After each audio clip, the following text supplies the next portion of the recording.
Olá, caros alunos. Geralmente nós vemos muito uso da expressão amor platônico, normalmente no sentido de um amor que não é alcançável ou inalcançável, né? Ou então um amor que não é correspondido. Isso se dá por causa de uma definição que a gente tem em Platão, uma ideia de mundo inteligível e mundo sensível. O mundo sensível seria esse mundo imperfeito, né, esse mundo das aparências, e o mundo inteligível seria aquele mundo perfeito, das essências imutáveis, que o ser humano sempre se volta para ele, mas nunca alcança. Por isso que as pessoas tendem a colocar essa expressão amor platônico.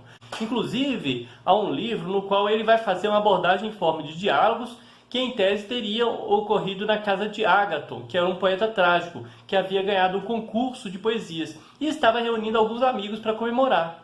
Esse livro ficou conhecido como O Banquete. Então, veja bem, Ágaton, então, ganhando esse concurso, ele vai convidar os amigos Fedron, que era um nobre, né, uma representante da nobreza ali na casa, Pausânias, que era um representante da retórica jurídica, Erisímaco, que era um médico, Aristófanes, que era um comediógrafo, Sócrates, que dispensa apresentações, e Alcibiades, que era um general do exército. A gente não sabe bem ao certo se essa reunião realmente aconteceu ou não, mas se aconteceu, o que a gente sabe é que Platão com certeza não estava presente. Talvez tenha ficado sabendo dessa reunião através de Apolodoro, que também tomou conhecimento a partir de outras pessoas. Mas em suma, isso não vem muito ao caso não. Mas sim os discursos que são proferidos e o tema que foi escolhido. Qual o tema? Exatamente o amor. Então, a gente vai ter ali vários discursos em forma de diálogos que Platão vai trazer à tona, que vão mostrar algumas definições. O primeiro discurso da noite foi realizado por Fedro e trata da natureza do amor e dos seus benefícios. Para Fedro, Eros, que seria o deus do amor, é o mais antigo dos deuses e a causa dos maiores bens que se veem na terra. Ou seja, tudo vem do amor.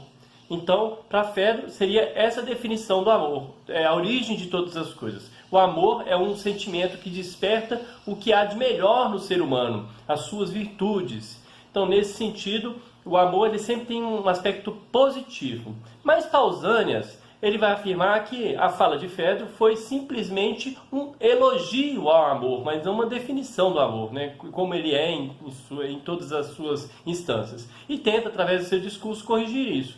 Para ele, não existe um eros, mas na realidade dois, ou duas formas de amor. Uma que seria chamada etérea, ou seja, estaria mais ligada ao celestial, e a carnal. A etérea seria aquela que conduz as ideias e é por isso a mais bela. Nesse sentido, uma seria a mais velha, que não tem mãe e é filha de Urano, chamada por isso de Urânia, a celestial, e a mais nova seria a filha de Zeus, ou Dione, e nós a chamamos de Pandêmia.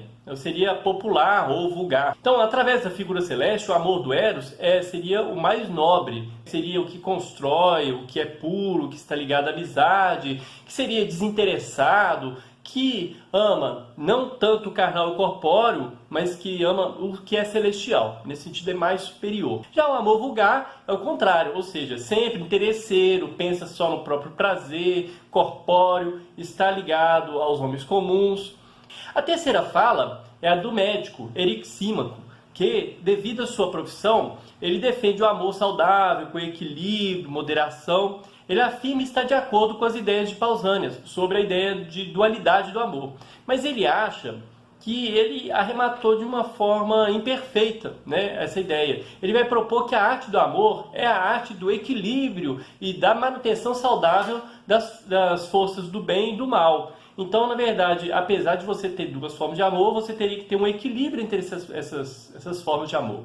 Você se lembra que eu dizia que ele é um médico? Então, até a metáfora que ele vai usar é sobre a doença. Ele vai dizer que assim como a doença busca o equilíbrio na saúde, ou um corpo febril busca no frio o equilíbrio, assim também é o amor. Ele é aquele que equilibra, ou seja, não é só o amor corpóreo, nem é só também o amor, digamos assim, ligado à alma, ou amor celestial, etéreo, mas um amor que, através da arte, se torna a fonte de prazer para quem produz e quem usufrui dela. Então, nesse sentido, ele vai trazer uma ideia de equilíbrio, acrescentando a ideia de Pausânias. Já Aristófanes, ele vai discordar da ideia de equilíbrio, mas ele vai trazer uma ideia de completude. Inclusive é a que a gente usa muito atualmente, quando fala metade da laranja ou a tampa da panela. Ele vai exemplificar isso através de um mito. Ele vai dizer que na humanidade havia 3 gêneros, o masculino, o feminino e o terceiro, que seria o chamado andrógeno. Esses seres andrógenos, eles eram inteiramente autossuficientes, eles eram extremamente ousados, e tinham tanta ousadia que certa vez resolveram atacar o próprio Olimpo. Os deuses ficaram enfurecidos. Vocês vão aceitar os seres humanos quererem atacar a gente aqui? Então eles resolveram se vingar. A partir de então os homens foram partidos em 2 metades. Então o amor nasceu daí. O que é o amor? É a eterna procura, o eterno desejo que os homens sentem na procura da outra metade, que um dia eles perderam. Então quando eu estou buscando a outra metade, na verdade eu estou buscando aquela metade que eu já estive com ela um dia e eu perdi. E aí desde então o ser humano ele está condenado sempre a buscar essa outra metade para se sentir completo. Aristófanes, dessa forma, ele consegue demonstrar o significado do amor da maneira mais ampla possível. E é uma forma até meio, como ele é comediógrafo, né, até meio um pouco engraçado se a gente for olhar bem, né? O quinto discurso é o do anfitrião Ágaton, né, que faz belos jogos de palavras. Ele é poeta, né, gente? Segundo ele, Eros, o amor, seria o mais jovem entre os deuses e seria marcado pela sua beleza, pela sua virtude, pela sua superioridade em relação aos seus pares. Mas, ao contrário do que pensava Aristófanes, ele vai dizer que o amor ele não é uma coisa que atrai a metade, não. Ele atrai algo que é diferente, não o contrário. Ele busca sempre algo que é semelhante. É como se fosse um imã que puxa afinidades, não contrários, né? Porque a gente sabe que o imã ele atrai polos opostos, né? Mas ele é como se fosse um imã que atrai exatamente aquilo que tem afinidade com ele, né? O discurso a seguir vai vir exatamente de quem? De Sócrates, que era mais aguardado, né? Considerado o mais sábio entre os homens daquele local. Sócrates ele diz que não sabe falar com eloquência, não sabe elogiar, mas ele gostaria, na forma de diálogo, né, de falar do Deus, né? Porque todos estão falando do Deus Eros, né, quando fala do amor, né? E sua primeira questão é, o que é o amor? Ou seja, antes de falar se ele é bom ou é mau, se ele é belo, se ele é feio, se ajuda ou se atrapalha na educação, nós deveríamos saber o que ele é, afinal de contas. O que é o amor? Né? Antes de definir, antes de saber como ele age, o que ele faz, você tem que saber o que ele é. Só que ele vai definir o amor como sendo a busca da beleza e do bem. E sendo assim, ele mesmo não pode ser belo nem bom, porque ele está buscando. Quem ama deseja algo que não tem. Quando se tem, a gente não deseja mais, né? Ou seja, você tem que manter esse desejo. E mesmo que você mantenha para o futuro, você está desejando. Significa que você não tem. E todos só desejam o melhor. Ninguém escolhe o mal voluntariamente, né? Então, se você escolhe o mal, é por ignorância. Logo, o amor é o desejo do belo e do bom. E essa definição permite uma compreensão universal do objeto do amor. Mas nós não devemos também acreditar que, por não ser bom, o amor ele seria mal. Não é uma conclusão necessária. Sócrates ele vai contar que uma sacerdotisa chamada Diotima contou-lhe sobre o amor. E ele vai contar um mito que durante uma festa, todos os deuses foram convidados, menos a deusa Penúria. A Penúria ela ficou faminta, isolada, ela procurou alimento nos restos da festa. Porém, ao ver o deus astuto, deus engenhoso, cheio de recursos e que estava embriagado, deitado no jardim, a deusa resolveu ter um filho com ele. E o que aconteceu? Nasceu daí o deus Eros, ou o amor, que assumiu as características de seus pais.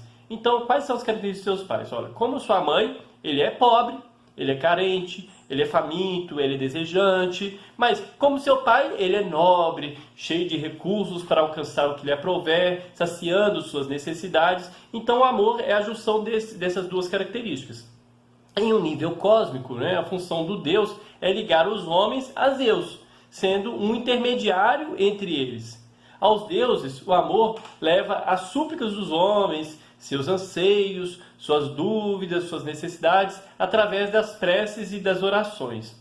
Aos homens, o Deus do amor traz as recomendações aos sacrifícios e também a honra aos deuses. Então, ou seja, ele está a serviço dos deuses e dos homens. Por isso, não sendo nem bom, nem mal, mortal ou imortal, o amor é que nos leva a escolher sempre o melhor e fazer sempre o bem.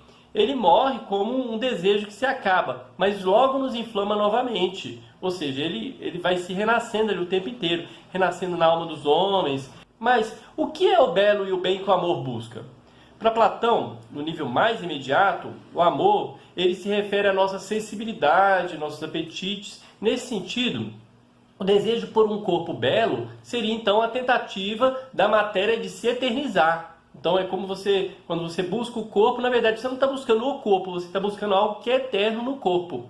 Os filhos são uma forma dos pais serem eternos, né? Seria uma interpretação, mas ainda nisso não consiste a beleza. O ser humano apenas participa da ideia da beleza, né? Que é, como eu disse, ela está ali no mundo das ideias. Para Platão, nós subimos degraus na compreensão da beleza, dos corpos até as ações, nas ciências, nas artes, na política, que expandem a ideia de beleza. Mas ela mesma é uma ideia norteadora das ações humanas, que dirige as almas para o bem absoluto e que não pode simplesmente ser conquistado pelo homem. Olha, alguém vai questionar, professor, você estava falando não era de Sócrates, agora você falou Platão. Exatamente. Quem está colocando na boca de Sócrates isso é Platão. Platão está introduzindo a sua ideia do mundo das ideias na boca de Sócrates aqui naquele diálogo. Então, nesse sentido, quando ele vai falar, por exemplo, que o homem tenta buscar esse mundo das ideias, ele significa que ele vai alcançar? Não, ele jamais vai conseguir alcançar a verdade de modo absoluto. Isso cabe somente aos deuses, mas nem por isso ele deve deixar de se desenvolver. É moral a dever agir procurando sempre o melhor, buscando conhecimento que vai nos aproximar dos deuses. E o ser humano, quando faz isso, ele não vai se fascinar pelo sensível, mas ele vai buscar compreender o inteligível, ou o reino das ideias. Veja, é Platão falando na boca de Sócrates. Nesse sentido, o ser humano é por natureza um filósofo. O ser humano é por natureza, pelo menos deveria ser. Buscando a sabedoria, o ser humano estaria exatamente exercitando a parte mais importante que ele tem, né? Nós falávamos do dualismo físico-físico na última aula, né? Então, exatamente, ele vai exercitar a alma para agir e ser dono dos seus desejos, compreendendo a função de cada um e não o contrário, sendo escravo dos seus desejos. Então, nesse sentido, Platão introduz a noção do mundo das ideias na fala de Sócrates sobre o amor. O último discurso é de Alcibiades, não foi bem um discurso sobre o amor, mas um elogio ao próprio Sócrates pela sua fala, que na sua concepção foi a que melhor expressou o que é o amor, né? Mas ele acaba mudando o foco. Aqui o que importa para nós é exatamente essa ideia de amor que está perpassando todo o diálogo. Como eu falei, eu vou deixar na descrição, no primeiro comentário ou na descrição, o link da obra que está disponível no site chamado Domínio Público. Inclusive lá tem várias obras disponíveis de graça para todo mundo acessar. Tá? Vocês vão poder compreender um pouquinho melhor como se desenvolveu esse diálogo platônico, que vai falar sobre o amor de uma forma bem ampla, mas que também em alguns pontos vai levando a gente a refletir, afinal de contas, o que é amor? Você acha que realmente o amor platônico, como ele é concebido hoje, realmente está adequado a essa ideia que é colocada por Platão nesse diálogo, o banquete? Então eu espero que tenha sido claro. Até a próxima aula.